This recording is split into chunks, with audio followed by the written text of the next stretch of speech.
बिस्मिल्लाहिर्रहमानिर्रहीम लिइलाफि कुरैश इलाफिहिम रिहलतश शिताइ वस्सैफ फलयअबुदु रब्ब हाज़ल बैत अल्लज़ी अतअमहुम मिन जू' व आमनहुम मिन खौफ। सदक़ल्लाहुल अज़ीम। सल्लल्लाहु अलैका या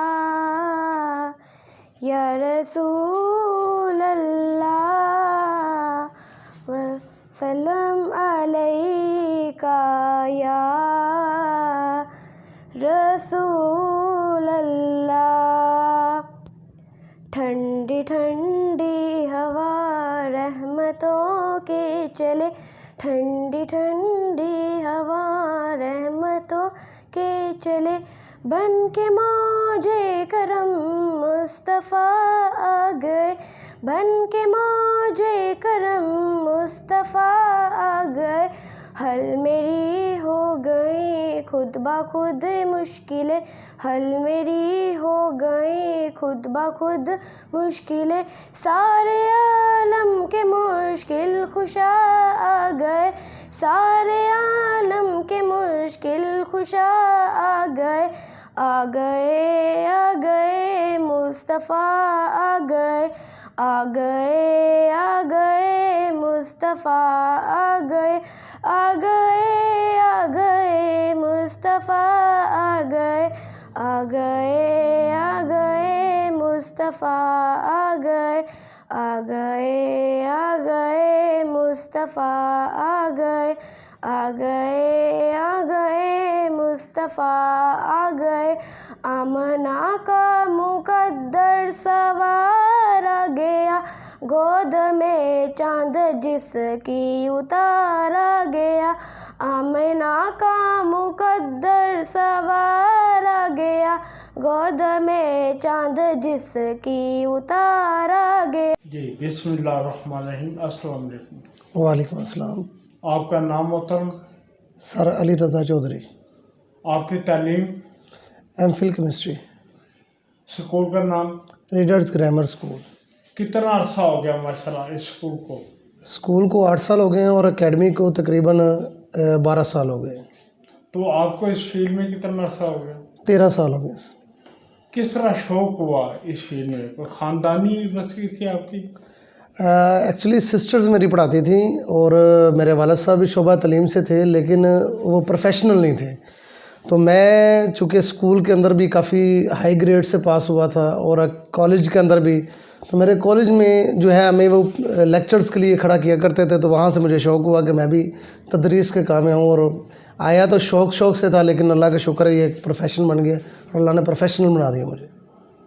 तो कहाँ तक स्कूल है आपका? ओ लेवल्स तक है, मैट्रिक एंड ओ लेवल्स। बच्चों के वालिदैन को शऊर है, अवेयरनेस है इस इलाके में? एक्चुअली अवेयरनेस डिलीवर करनी पड़ती है। पेरेंट्स जो हैं वो 40% 50% हमारे साथ कोऑपरेट करते हैं, चूँकि उसकी रीज़न ये है कि पेरेंट्स जो हैं वो ख़ुद एजुकेटेड नहीं हैं, इसलिए वो 50% तकरीबन उन्हें अवेयरनेस है, बाकी हमें तो ख़ुद डिलीवर करना पड़ता है। इलाके के मसाइल? इलाके के मसाइल जो पूरे मुल्क के मसाइल है, अनएम्प्लॉयमेंट, महंगाई, बेरोज़गारी, सारा इसमें मैटर करता है, क्योंकि जब मसावात नहीं होगी, इन्फ्लुएंस होगी, तो अब मसाइल बढ़ते हैं। अच्छा मेरे भाई ये बताएं कि क्या हुकूमत तावन कर रही है आपके साथ? नहीं, एक्चुअली एक प्राइवेट इदारा है, हुकूमत इसमें बिल्कुल तावन नहीं कर रही और हम मुंतज़िर हैं कि हुकूमत हमारे साथ तावन करे, क्योंकि जो यूटिलिटी बिल्स को बहुत ज़्यादा है, उसके बाद रेंट बहुत ज़्यादा है, इसलिए हम चाहते हैं कि हुकूमत तावन करे या कोई ऐसी फाउंडेशन हमारे साथ तावन करे जिसमें हम इक्वलिटी के तौर पर जो है वो लेकर चले अपने एजुकेशन सिस्टम को। तो क्या तावन चाहिए हुकूमत से आपको? यूटिलिटी बिल्स कम होने चाहिए, उसके बाद रेंट कम होना चाहिए। नंबर 3 पे जो बात आती है वो ये आती है कि सेमी गवर्नमेंट इदारे गवर्नमेंट चलाती है, तो हमें अपने वो मेयार पर अगर पूरा उतरता देखें तो हमें भी सेमी गवर्नमेंट की तरफ ले जाएं। नहीं अगर देखते हैं तो फिर हमारे बच्चों को थोड़ा सा अकोमोडेट करें, ताकि जो वालिदैन फ़ीस नहीं दे सकते, पे कर सकते, उनके लिए आसानी हो जाए। कुछ उनके लिए फाउंडेशन सिस्टम होना चाहिए। एक अच्छे उस्ताद मुअल्लिम के लिए किस चीज़ का होना ज़रूरी है? एक अच्छे मुअल्लिम के लिए सबसे पहले अखलाकियात का होना ज़रूरी है, दूसरे नंबर पर उसके पास तरीक़ा तदरीस होना ज़रूरी है, और तीसरी चीज़ जो है सबसे बड़ी चीज़ जो हमारे आका दो आलम सल्लल्लाहु ताला अलैहि वसल्लम से हमें मिली है कि रसूलुल्लाह सल्लल्लाहु अलैहि वसल्लम ने फरमाया कि मैं वो बात ख़ुद से नहीं करता जो अल्लाह ताला मुझे करने को नहीं कहते। तो उस्ताद वो बात ना करे जो उस्ताद के पास ख़ुद के पास इल्म ना हो। तो उस्ताद को पहले ख़ुद से मुअल्लिम होना चाहिए, तालीम से रोशनास होना चाहिए, फिर ही वो बच्चों का रास्ता कर सकते हैं।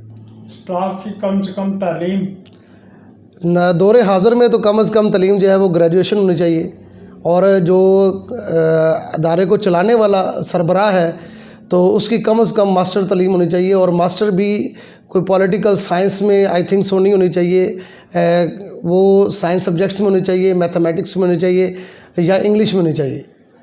कोई पैगाम दें बच्चों के वालिदैन को अपने स्कूल की तरफ से?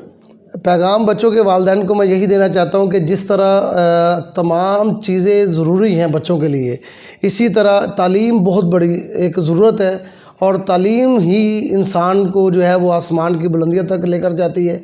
तो मैं वालिदैन से को एक मैसेज यही देना चाहता हूँ कि वालिदैन जो है वो अपने बच्चों को सबसे पहली जो चीज़ रखें, जो बुनियादी चीज़ जिसे बेसिक यूनिट कहते हैं वो रखें, तो वो सिर्फ़ और सिर्फ तालीम रखें। और तालीम के लिए भी दो रास्ते हैं, एक रास्ता है बिज़नेसमैन लोगों का और एक रास्ता है प्रोफेशनल टीचर्स का।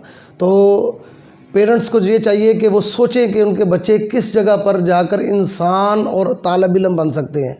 फैक्ट्रीज़ में ना बच्चों को डालें कि फैक्ट्रीज़ में सिर्फ ये है कि मैट्रिक हो गया, इंटर हो गया, फिर आगे जी यूनिवर्सिटी से बच्चा हो गया आ गया, लेकिन बच्चा किसी कुछ भी करने के काबिल नहीं, उसके पास अखलाकियात नहीं है, उसके पास बड़े छोटे की तमीज़ नहीं है, उसके पास जो है वो इल्म नहीं है, उसके पास प्रैक्टिकल स्टडी नहीं है। इसलिए मैं चाहता हूँ उसके पास कोई IQ लेवल नहीं है। आप देखें हमारे पास किसी बच्चे को आप पकड़ें, उसके पास कोई उसका कोई IQ नहीं है, उसको हमारी सोसाइटी का नहीं पता है, हमारे उसको पर्सनालिटीज़ का नहीं पता है, हमारे दीन का नहीं पता, उसके हमारी दीनियात इस्लामियात का नहीं पता, हमारी करंट अफेयर पाकिस्तान अफेयर का नहीं पता, साइंसेस मैथमेटिक्स और इंग्लिश ये तो दूर की चीज़ें, ये तो बाद में देखेंगे जब हम अपनी जो बेसिक चीज़ों को की तैयारी करेंगे फिर हम आगे चलेंगे। तो काइंडली मैं पेरेंट्स को यही मैसेज देना चाहता हूँ कि अपने बच्चों को एक अच्छे जो है वो एजुकेशनल सिस्टम से वाबस्ता करें और इसी चीज़ को आगे लेकर जाएं। इंशाल्लाह फिर यहीं से जो है वो अलबरूनी भी पैदा होंगे, यहीं से जनाब वो आप देखेंगे इंशाल्लाह इब्नुल हशम भी पैदा होंगे। हमें किसी जो है वो इंग्लिश साइंटिस्ट की मिसाल देने की ज़रूरत ही दरपेश नहीं होगी इंशाल्लाह। Thank you sir.